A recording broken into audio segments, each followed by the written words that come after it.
My name is Marty Plecki. It's P-L-E-C-K-I.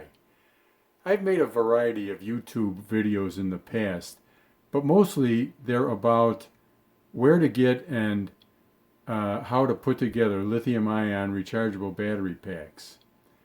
I've made packs for a lot of different applications at home. Every flashlight in my house, a motorcycle battery that I put together. Plus, I've made packs for tools like this drill over here, and they've all turned out pretty well, even for friends. So I'm kind of happy to say about that. But I'm kind of running out of things to make batteries for, and there's other things to do. So I thought I'd tackle a project that's been waiting for my attention, and I've got an old but nice Fisher stereo set. That's it over there on the wall. But the CD player was not working properly.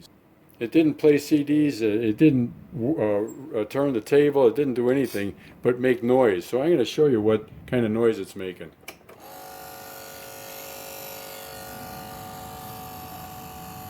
And when I go to skip disc, nothing works. So I thought I'd dive into that and see what I can find out. It worked perfectly until it didn't. So I'm not thinking that it's an electronics problem. My guess is it's some kind of a mechanical problem. And it may not be too difficult to fix. I've turned over the CD player and I've taken or unscrewed the screws that are holding this bottom plate on. Now it's important that you don't unscrew the ones that don't need to be unscrewed, like this guy here, and those are not holding the plate on. And if you unscrew those, something else may be taken apart that you don't really have a need to take apart, and you may find yourself in a situation where it's hard to put it together. Anyway, I'm going to take these guys off and put them on the side.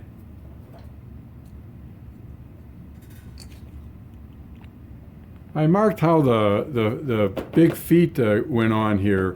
I didn't need to do that because there's a fail-safe little pin here.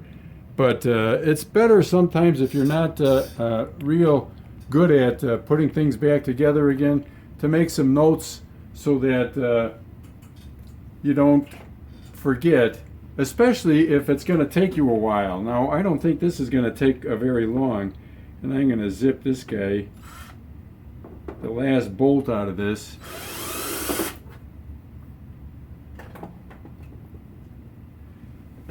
And take this bottom plate off and see what might be making the noise in there.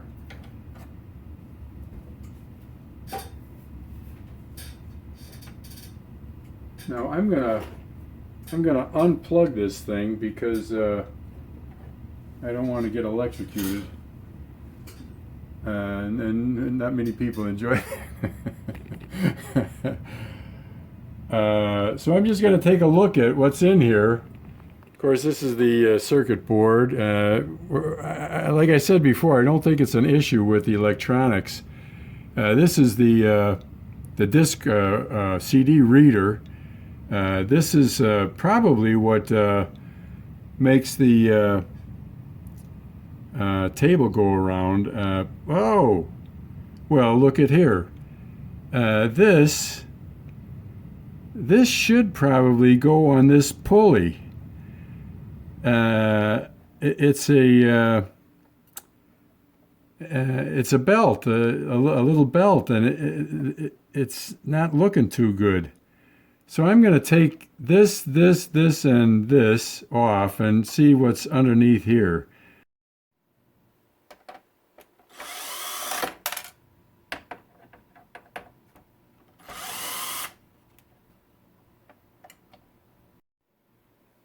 Well, here's the belt, and it's just very limp, very stretchy. It's not. Look at this. It's no wonder it's not driving anything. So before I order a belt or try and go through a lot of effort to get a belt, what I'm going to do is take this little rubber band and put it around this pulley here and this pulley and see if it makes the CD player work. And if it does, I'll order a replacement belt that's specifically made for this, or a universal fit-all.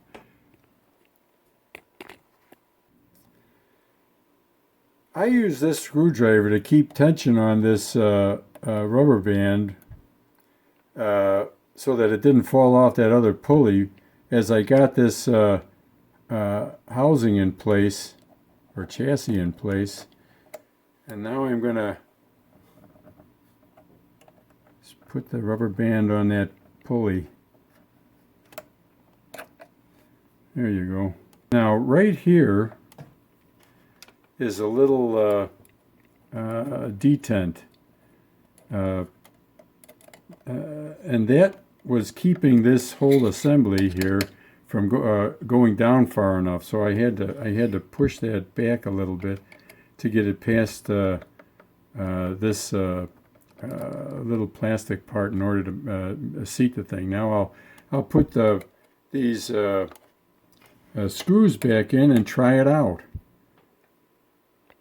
I didn't put the back on because I just wanted to see if everything worked still. So I'm going to try to make sure that it doesn't make a bad noise now, and if the turntable turns.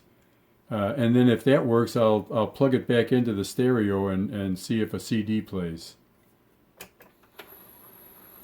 Well, it's a positive development here. Well, it's plugged in, not permanently, but it's plugged in enough to see if it works. I just turned the power on for that unit so that we can get some sound out of here. And now I'm going to hit play.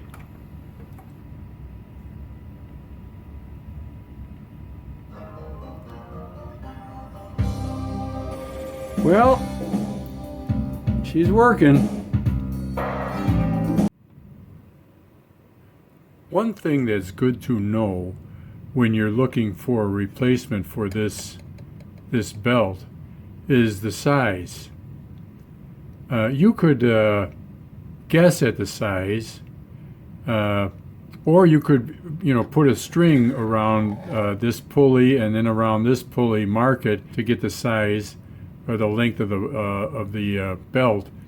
But it's hard to put that rubber band on it. I think it would be even harder to put the string on there and have it stay. Or you could calculate it, and that's what I did. So what I did was I took the diameter of the large pulley, and it's drawn here, and the diameter of the small pulley, and then I took the distance, just measuring it at about 45 millimeters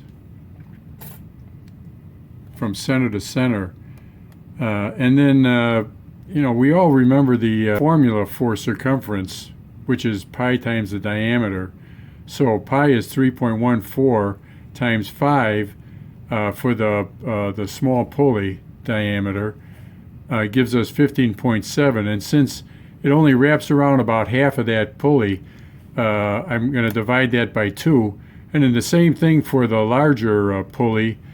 And then the distance from here to here, since this is to scale, I took this dimension to be 47 millimeters. And since there's 2 of them, it's 40. The total circumference of the pulley that we need to fit perfectly is 47 times 2 plus half of this plus half of that to give a total of 144.2 millimeters. And if we take 144.2 and divide it by pi, we get 45.9 millimeters. But that would be exact. And since you want some tension on this pulley, otherwise it'll fall off, what I got here was a range of sizes. So in millimeters, it'd be 38 to 44. And I'm guessing at 41 would be a good size or the best fit, if that's available. But anything within this range ought to work. Or 60 millimeters would be the length of it if you just and measured from here to here. That would be 60 millimeters to get this size diameter, or 69 to get this diameter, which the best fit would be 64.4 millimeters. So you won't be guessing if you do this kind of calculation. Well, that didn't take long at all, I'm happy to say, and if I donate it, I'll feel better about it actually working, so that somebody doesn't get stiffed at the used resale shop. Anyhow, if you got something out of this video, like it and perhaps subscribe to my channel. Look, search Marty Plecky if you want to see some videos on how to put together lithium-ion rechargeable battery packs. Have a great day.